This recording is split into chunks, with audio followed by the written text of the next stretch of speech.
Hello, everybody. I'm going to talk about autism. And today, I'm wearing my favorite brooch. It's a tiger. And this tiger stands for the power and the strength needed to raise Thomas.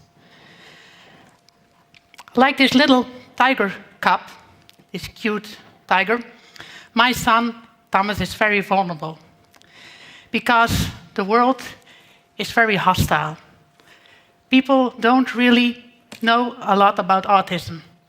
And because they are ignorant and they lack understanding and they are impatient with them, the world is like a jungle for them. This tiger teaches her cub how to hunt on their own.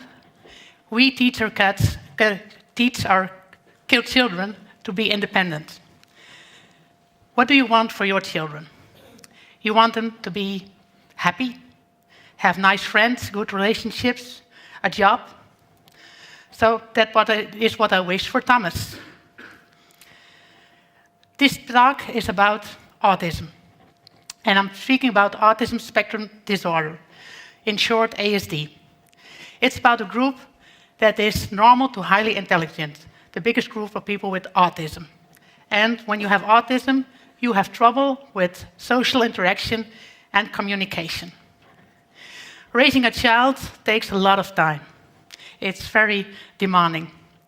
But did you know that raising a child with autism takes parents 1,000 hours extra a year? So you can do the counting. My husband and I spent 20 hours extra a week on Thomas.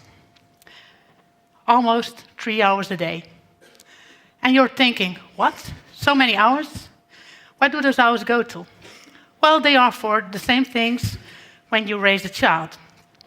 Taking him to sports, school, friends, personal hygiene. But with autism, it takes longer. It's more intense. So for example, we still bring Thomas to sports. He's 12 years now, because he easily gets distracted, so he will bump into someone else, or worse, into a car. Let's go on with this count. Thomas is now 12. He's in first year of high school. So we spent about 5,000 hours extra care on him to discover that 3 high schools rejected him because of his autism. In the Netherlands, 16,000 children have problems and don't go to school. Not all of them can be contributed to autism, but a large part can. And to go on, to go to college, 10,000 hours of extra care. And then there are a lot of colleges who are not able to give good education to people with autism. 15,000 hours, or even 20,000 hours. And then the workplace isn't ready for really capable workers. 75% of the people with autism don't have a gainful job. So that worries me. And why is this? I think people look very negatively at autism. It's like a disorder. It's chronic. It's incurable. And that's true. You're handicapped. What if we can change our vision on autism? What if we look at it more positively? So my wish is to create a different perspective on autism and to look at it at the positive side and at the talents, and not as an autism spectrum disorder, but as autism spectrum difference. So what do you think of when you think of an autistic person? Rayman, Bill Gates, or maybe a silent boy sitting in the corner banging his head, or shaking his head all day? Well, this is Thomas. He's 12 years now. He's showing his own robot, built robot, Lego robot, and truck. And this robot can drive on its own, is controlled by my iPhone, and it even can select colors. He's in high school now, and he wants to study robotics in Eindhoven, and after that go on to MIT in Boston. And there he wants to work on the space elevator. And maybe he says that in the time he's ready to go to Boston, it will already be there. So the space elevator, you can put things into space very fast and cheap. Thomas's brain is wired differently, so he perceives the world differently. And maybe you can imagine that when you come to a new country where you've never been before, that they have different habits. Or when you come to work for the first time, or a new school. It's a little bit like an alien traveling through the world, through the earth, and who doesn't know what world is like, living on the earth. I shouldn't be nervous about this, but I am. So, Thomas can, as he says himself, simple things are difficult for me, and difficult things are simple for me. So he can explain to you what a prime number is, but he can't tie his shoelaces. So we had to find some sneakers with Velcro, because you can't ask your classmates to tie your shoelaces. And that's not a big problem for me. What is worrisome is that Thomas has mind blindness. So his mind, he can't feel or know what other people are thinking. I think that's why people with autism find it hard to lie, tell a white lie, because they can't understand that I or you may be thinking something differently. So when you ask him, what do you think of my haircut? Or what do you think of this skirt? And how does it look on me? You will get an honest answer. Next to this, there is the sensory sensitivity.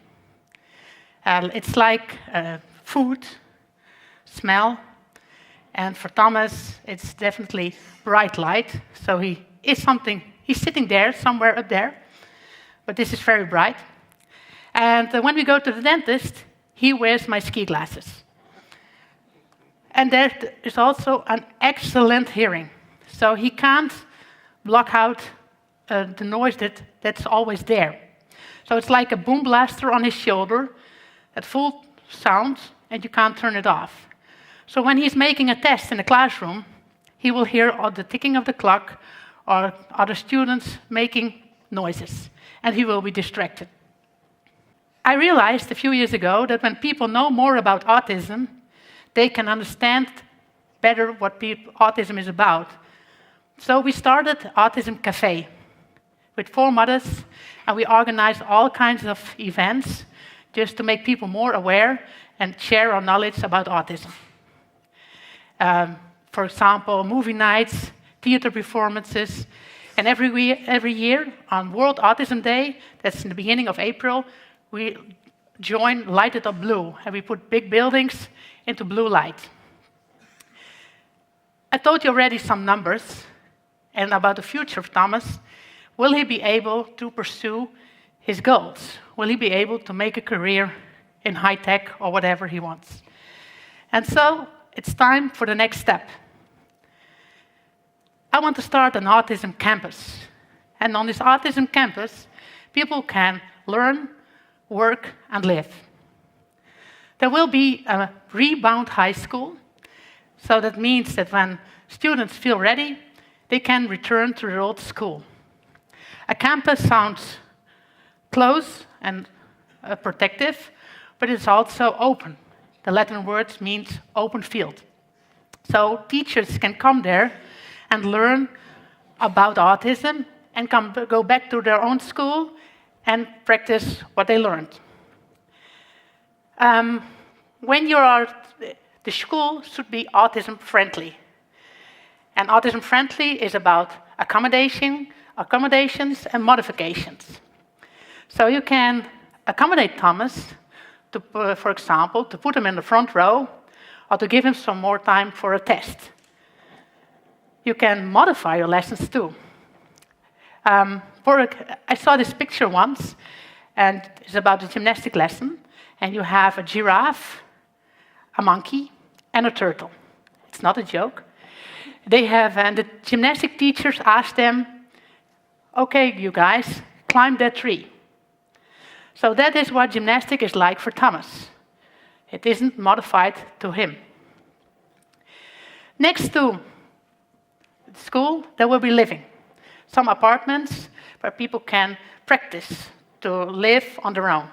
It won't be permanent, but just for a short time of period. And the biggest thing, what I'm very passionate about, is I would like to start up a company to provide work. Not work to fill the day, not simple work, but work at high level. Of course, there should be some IT, but it could also be law or accounting or creativity. And I think that when we give a good example, employers around us will see what the benefits could be of hiring people with ASD. So can we look at it much more positively and focus on the strengths and their talents instead of the weaknesses? What I also would like, and maybe it would be good for all of us, is when people come to work somewhere, they get a menu. So what kind of noise level do you work well with? What kind of light level? Should there be windows in your office? Can you work in an office garden, or can't you? What kind of instructions? What's the best way to give you instructions? Should it be in writing, or could it be oral, or both? And in which way can I appraise your work? So maybe this would be good for all of us, just to tell in advance where you work best with. So all comes back to autism spectrum difference. Well, this is Thomas. And he's sitting up there, I already told. I can't see you, unfortunately, but I know he's there. And he will tell me that my English... this is for you. So in this world is nirvana for him. It's computers, technology. He even hacked the computer site from his school last week. So, yeah. I hope there is no one from the school inside, because in truth, I'm a little bit proud of it. But okay. There is the Internet of Things, but also in the future, he will have to work in teams. He has to be social. So he has to be adapt to a lot of change. And that worries me. And what Thomas does, he does his best to fit into this world. He has been to all kinds of therapists, psychologists, psychiatrists, speech therapists, physiotherapists. I'm forgetting someone. That's that one. He has done many trainings already, just to fit in. And he's on medicine, which flattens his spirit. Not in the weekend. And when I think of it, that makes me sad. Because it feels like I'm not accepting my son the way he is. That I'm molding him into something different, something what we think is normal. I don't longer want to change him. I don't longer want to mold him. I just want to accept my son with all his differences. I want him to be himself. And what we need for that is change. Thomas does his best to change.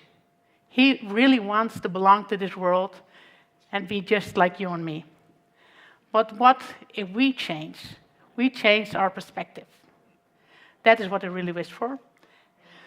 Claire Scovell-Lazepnik, I hope is my good pronunciation.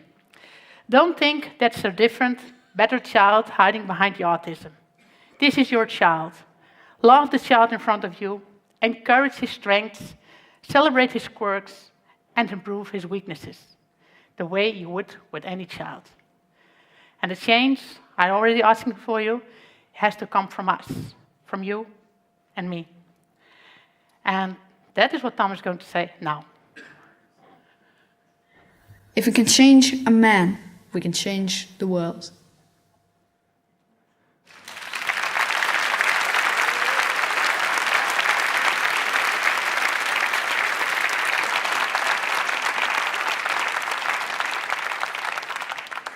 Please help us support the change, and we can start right here, right now. Thank you.